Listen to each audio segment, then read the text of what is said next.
부에노스 디아스.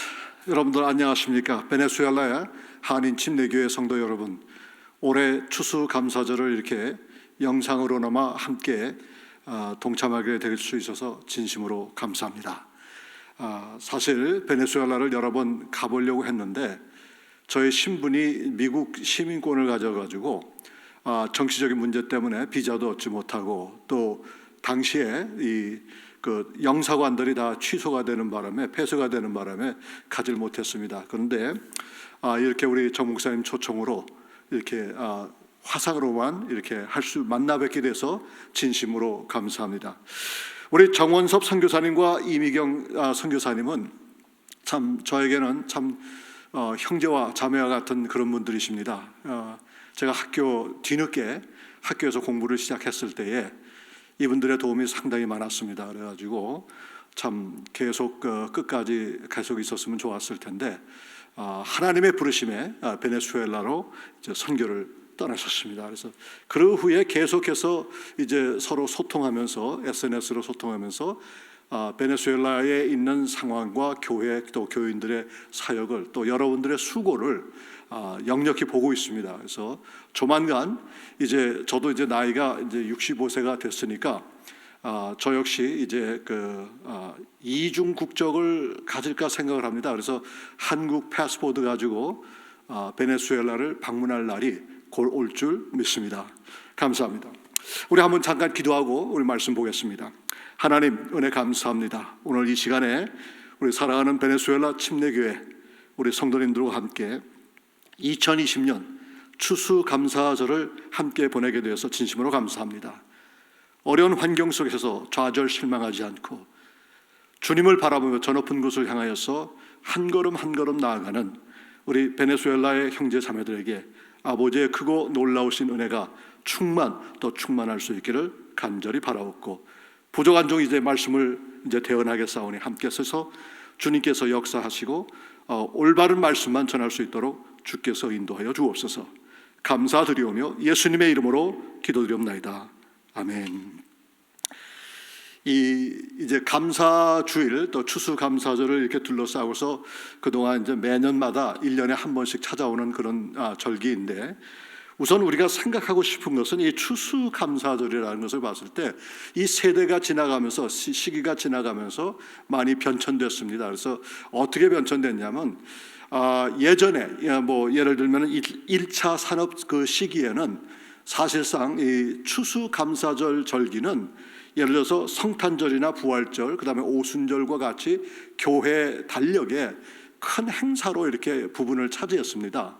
그런데 2차와 3차 산업이 지나가면서 이것이 묽어지면서 결국은 이 추수감사절의 그 행사 자체가 그저 교회 안에서 과일을 가져다가 헌과물을 드리는 정도로 끝나고 맙니다. 그렇지만은 사실상 여러 가지 유래를 보게 되면은 이 추수감사절에 우리가 1년 동안 지나면서 여러 가지 많은 하나님의 은총과 축복을 이제 가지면서 또 받으면서 이에 대해서 감사하는 그 마음을 특별히 우리 마음 심중에 두어야 되는데, 오늘은 이 신명기 26장 1절부터 11절의 말씀을 가지고 과연 우리 이 감사드리는 그 내용 자체가 무엇이고, 또 감사드리는 그 목적이 뭐고, 또 어떻게 드려야 되는지를 우리가 좀 생각을 해봤으면 좋겠습니다. 왜냐하면 여러분들 이게 통상적으로 얘기했을 때 우리 감사합시다 그렇게 얘기하는데, 여러분도 잘 모르겠어요. 저는 이렇게 가만 보면 어떻게 힘들 때에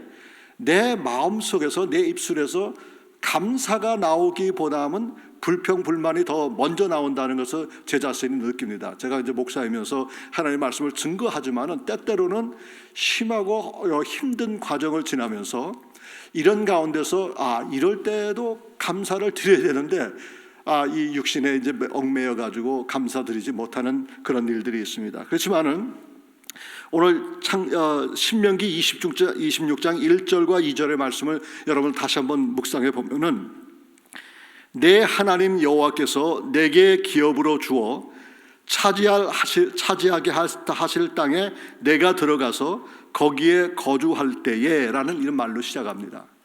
그래서 이렇게 보면은 우리 하나님께 감사할 때에 물론 우리에게 건강도 주시고 물질도 주시고 여러 가지 많은 거 주신 거 감사하지만은 가장 중요한 게 뭐냐 했을 때는 하나님께서 우리에게 주신 기업이 있다는 얘기예요. 그 기업에 감사하자고 그런 얘기를 이 시간 말씀을 드리겠습니다. 왜냐하면 여기에서 이 하나님께서 우리에게 기업으로 주어 이렇게 얘기했을 때는 이것은 하나님께서 우리에게 언약을 하신 것입니다.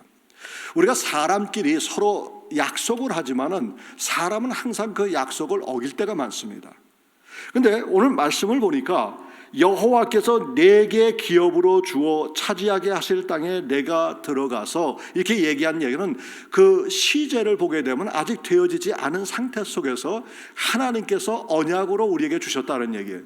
그러니까 우리는 이 보통 사람들의 관계에 있을 때 그걸 언약이라고는 얘기는 안 하죠. 우리가 언약을 얘기했을 때는 하나님과 우리의 관계, 그러니까 즉 우리가 하나님과 약속을 맺은 것이 아니라 하나님께서 우리와 약속을 맺었다. 그래서 우리는 이것을 커버넌트, 언약이라고 이렇게 얘기하는 거예요. 그래서 아직 주어지지 않았지만은 하나님은 이스라엘 민족에게 기업으로 주실 것이다. 이런 얘기하는 것이에요. 그래서 구약에서 이런 약속인데, 이 언약인데, 이 언약의 그 극치를 보면은 어떻게 하냐면, 이제 이스라엘 민족이 서로 사람과 사람 사이에서 무슨 약속을 하지 않습니까? 그러면 약속을 하게 되면은 동물을 잡아가지고 반을 나눠가지고 그 피가 흘리는 그 동물을 갖다 양쪽에다 이렇게 놓습니다. 놓은 다음에 그 약속한 두 사람이 함께 걸어가는 거예요. 그 사이를.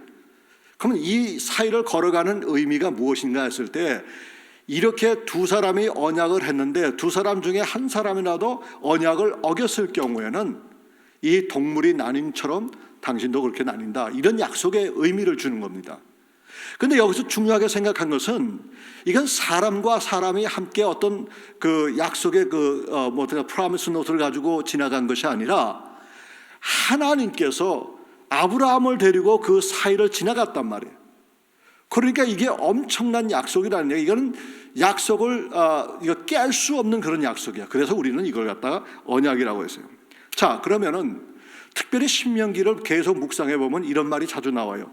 하나님 여호와 이렇게 나오는데 여호와라는 말을 우리 한글로 얘기했지만 사실 원래는 야훼라는 말입니다. 그래서 이 야훼란 말은 시작과 끝이라는 그런 의미를 내포하고 있어요. 그래서 먼저도 언급했지만 하나님은 스스로 있는 자시다. 영어로 얘기하면 I am that I am 이렇게 얘기하는 거예요. 그러니까 시작과 끝이고 우리 야훼 하나님. 근데 그 야훼 하나님인데 요즘에 현대 이스라엘에 가보니까 옛날에는 그렇지 않아서 옛날에는 이 야훼라는 말을 봤을 때 서기관이다 아니면 누가든지 성경을 읽다가 야훼라는 말은 나오는데 글자는 야훼인데 야훼로 읽지 않죠. 아도나이 이렇게 읽습니다. 근데 요즘은 그렇지 않다고 그래. 그냥 야훼를 그냥 야훼라고 이렇게 부르고 있다고 합니다. 근데 여기에서 야훼 그러니까 여호와 하나님 여호와라고 했을 때 여기 하나님이라는 말은 엘로힘이라는 그런 얘기인데 엘로힘과 이 야훼는 같이 가는 거예요. 그러니까 엘로힘은 어떤 신을 얘기하고 능력의 신, 파워의 신 이런 식으로 얘기하지만 야훼는 아예 설명을 할 수 없는 자존하신 분, 자존하신 분을 설명할 때 그 야훼를 얘기합니다. 그래서 영어 성경에 보면은 스페니시 성경은 어떨지 몰라도 영어 성경에 보면은 여기서 나오는 그 주라는 말에는 다 모두가 다 캐피털 레터로 했어요. LORD라고 이렇게 표현하고 있습니다. 그거는 그 말 자체는 야훼를 의미하기 때문에. 그러면 왜 이렇게 이것이 중요한가 했을 때 이 약속을 해 주신 분, 우리에게 기업으로 주시겠다는 이 분이 하나님 여호와, 하나님 야훼이시기 때문에 이분이 한 번 약속하신 일은 언제나 꼭 이행하신다는 얘기입니다. 그래서 그 말씀이 오늘 본문에 굉장히 중요한데 우리 여기 이스라엘 민족을 보니까 2절에 그 말씀이 있어요. 2절에 한번 보십시다. 내 하나님 여호와께서 내게 주신 땅에서 그 토지의 모든 소산의 만물을 거두신 후에 그것을 가져다가 광주리에 담고 내 하나님 여호와께서 그의 이름을 두시려고 택하신 곳으로 그것을 가지고 가서 이렇게 얘기했습니다. 자, 여기서 상당히 할 말이 많은데 어쨌든 이스라엘 민족은 만물이라고 했으나 첫 추수라고 그래요. 우리가 설명할 수 있죠. 만물을 하나님께 드렸는데 여기에서 만물이라는 것은 첫 추수라는 얘기도 있고 시작이라는 의미도 있습니다. 하지만 더 귀중하게 우리가 다루어야 될 것은 뭐냐면 이 만물이라는 것은 가장 최선의 것, 최고의 것. 그러니까 다시 말해서 내가 가지고 있는 가장 최고의 것을 여호와 하나님께 드린다, 이런 얘기입니다. 그렇다고 그러면 우리가 종종 예수님의 그 사역을 봤을 때도 하나님께서는 그 과부의 두 랩돈이죠. 이게 두 랩돈 이렇게 우리는 알아가지고 이게 두 랩돈이 이름인가 하는데 두 가지, 두랄 만한 투라는 얘기고 랩돈이라는 것이에요. 그러면 이 두 랩돈을 드린 그 여인에게 극찬을 하신 그 이유가 뭐냐면 부자들에게 두 랩돈은 별 시시한 그 금액이겠지만 이 여인에게 두 랩돈은 그의 인생의 전부라는 얘기. 그래서 인생의 전부를 하나님 앞에 드렸을 때에 하나님께서 기뻐 흠양하신다는 얘기. 그래서 여호와 하나님 여호와를 섬기는 자는 하나님께서 그들에게 이제 언약, 어떤 기업을 약속하셨는데 그 약속은 절대 불변한 그런 약속이라는 얘기입니다. 그래서 이런 것 가지고 우리가 하나님 앞에 나아가야 되지 않느냐. 그러니까 우리 크리스찬들의 삶을 돌이켜보면은 로마서 12장 1절과 2절에도 그 말씀이 있지만은 우리는 living sacrifice, 그러니까 다시 말해서 산 제물을 주님 앞에 드려야 되는데 기독교 역사상 산 제물을, 그러니까 성경을 봤을 때 산 제물을 드린 분은 딱 두 분이세요. 하나는 이삭이고 아브라함이 이제 산 제물을 이제 하나님 앞에 드렸잖아요. 아들 이삭을. 그 다음에 가장 중요한 것은 우리 예수 그리스도께서 산 제물이 되셨어요. Living sacrifice가 됐어요.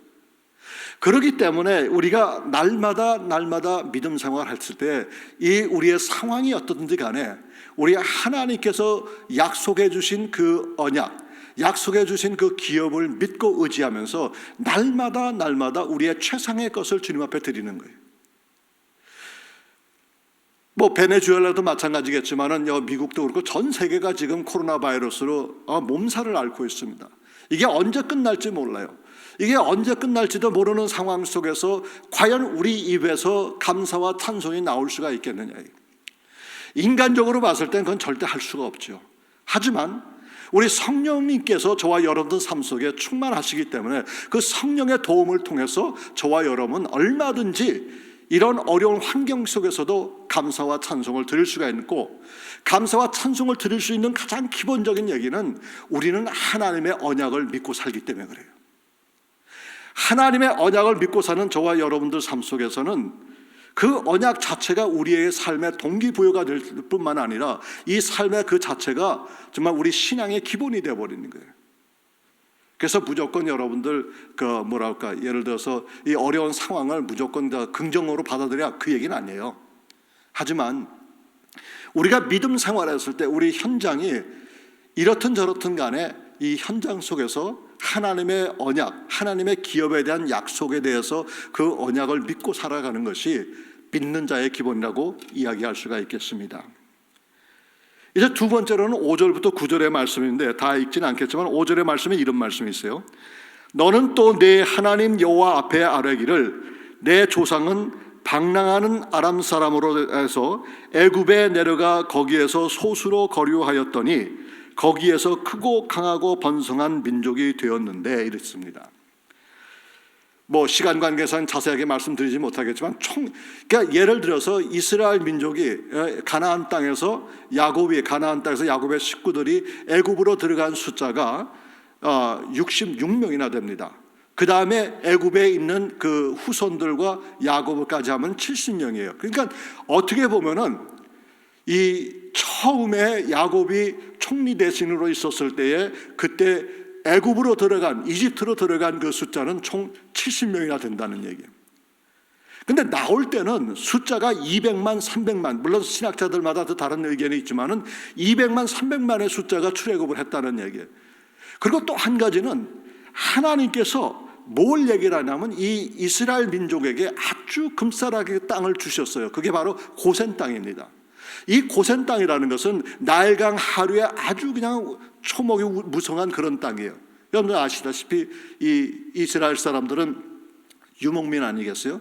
근데 이 유목민들이 가장 중요하게 생각하는 것은 풀이라는 말입니다. 초장이라는 얘기예요. 혹시 이집트에 가보신 경험이 있을지 모르겠지만 저는 여러 번 가봤는데 이집트의 카이로 중심에서 이제 남단 쪽으로 더 내려가면 다 사막이에요. 서부 쪽으로 가든 뭐가 나질 않습니다. 물이 그렇게 귀해요.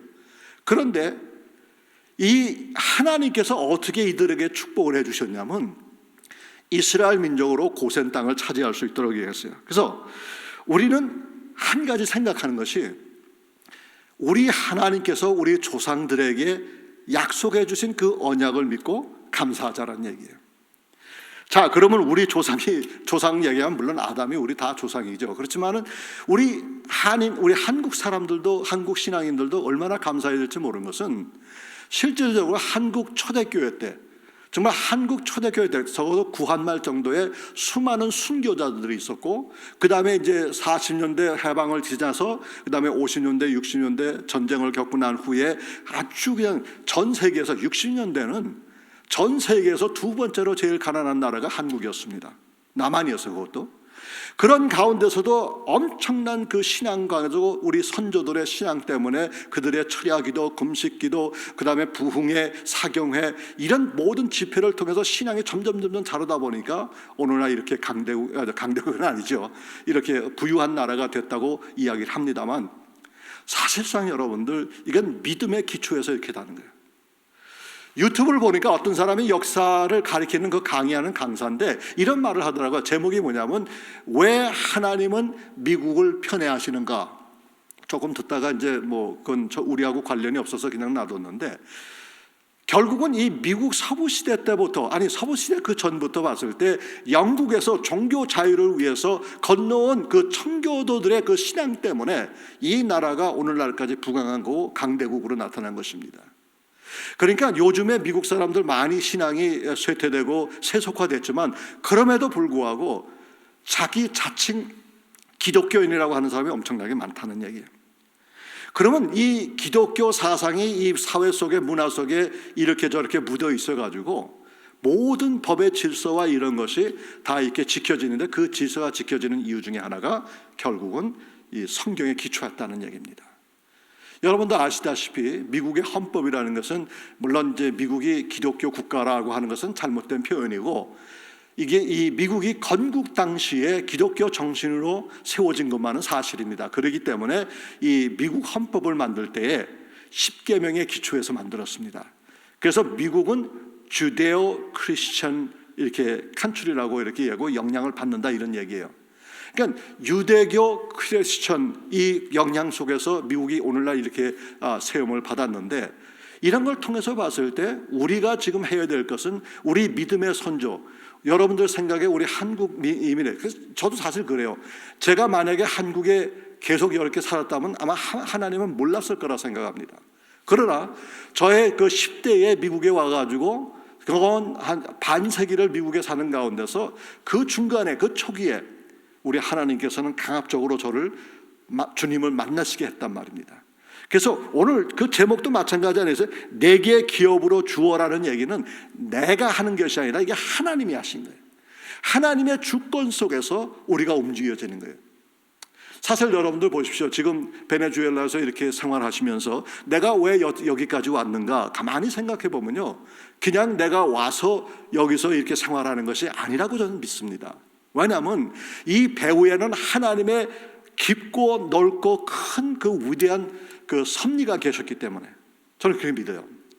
그래서 이런 상황 속에서 가라할 때 우리 신앙의 선조들이 그 뿌려놓은 기도의 눈물 어린 기도의 말씀 다시 할게요.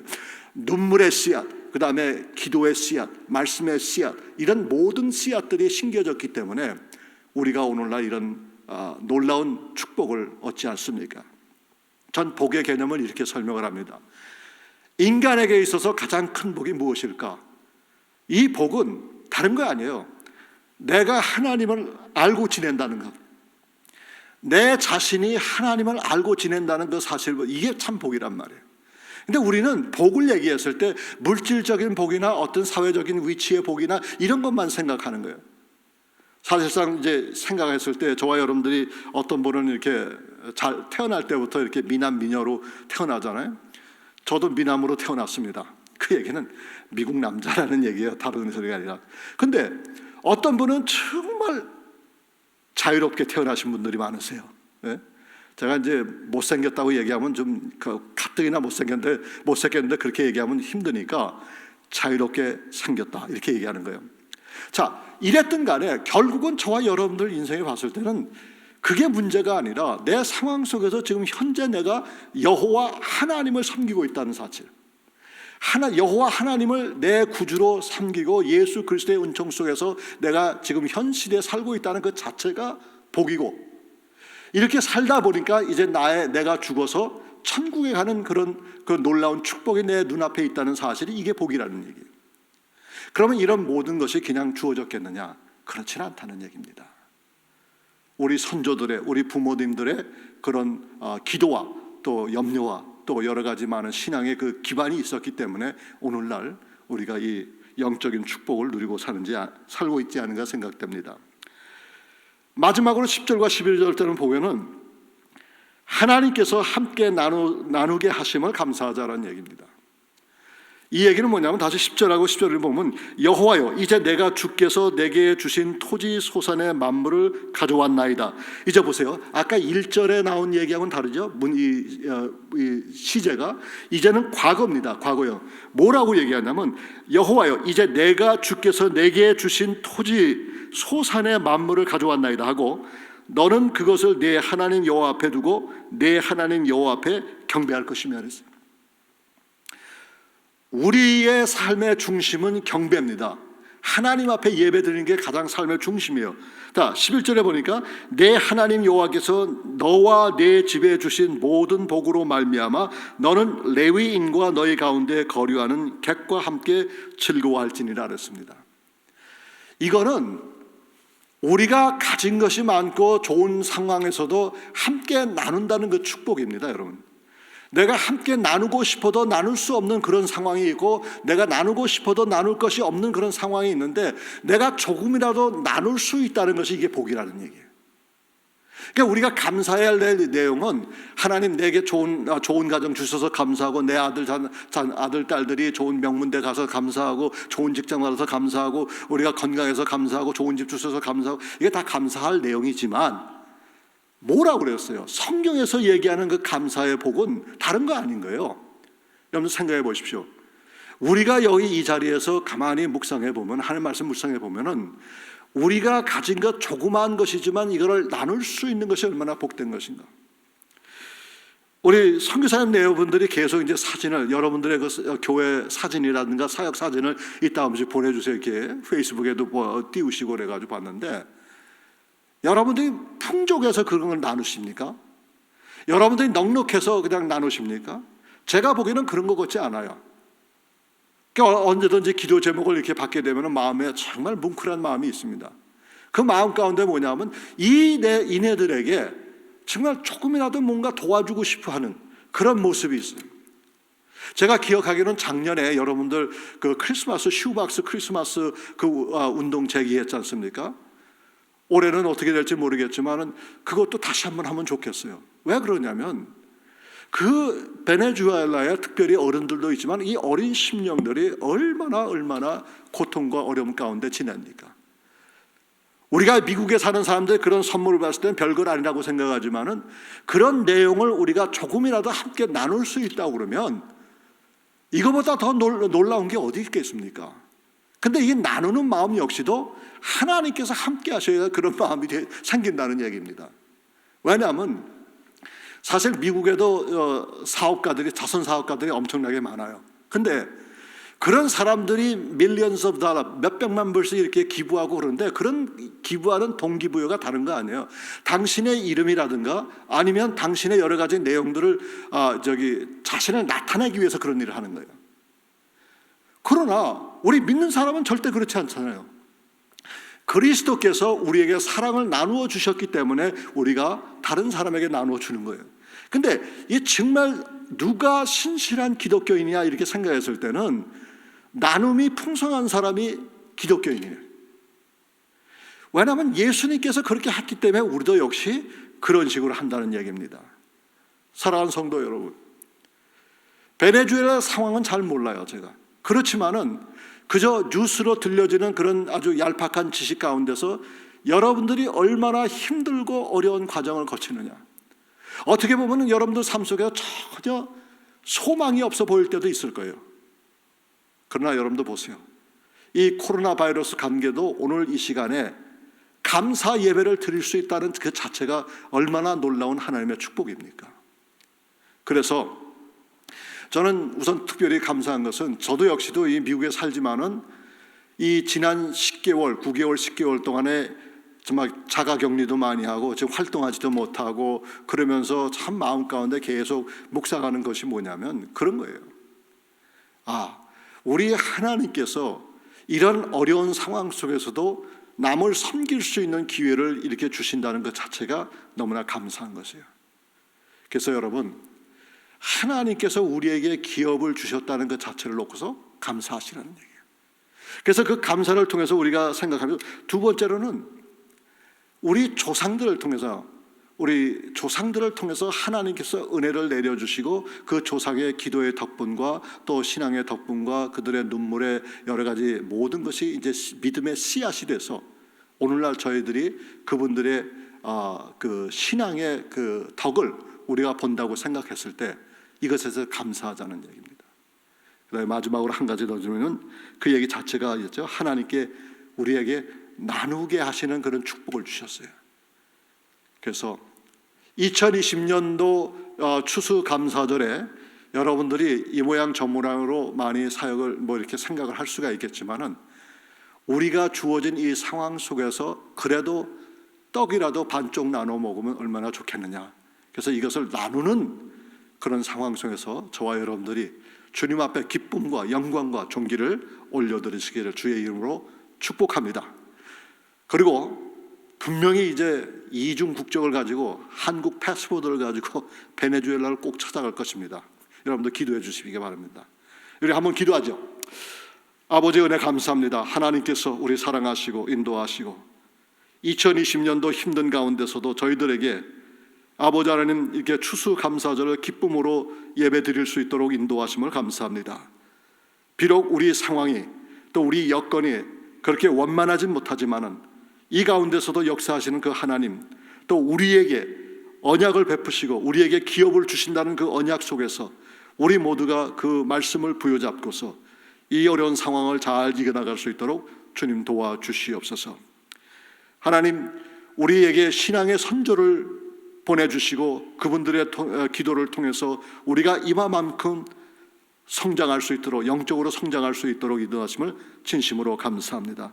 주께서 계속해서 우리 후손들에게도 이것을 그대로 전수할 수 있도록 주님 도와주시옵시고, 무엇보다도 그 나누는 그런 놀라운 축복 속에서 이번 한 해도 주님 앞에 감사와 찬송과 영광을 올려드릴 수 있도록 주님 도와주옵소서.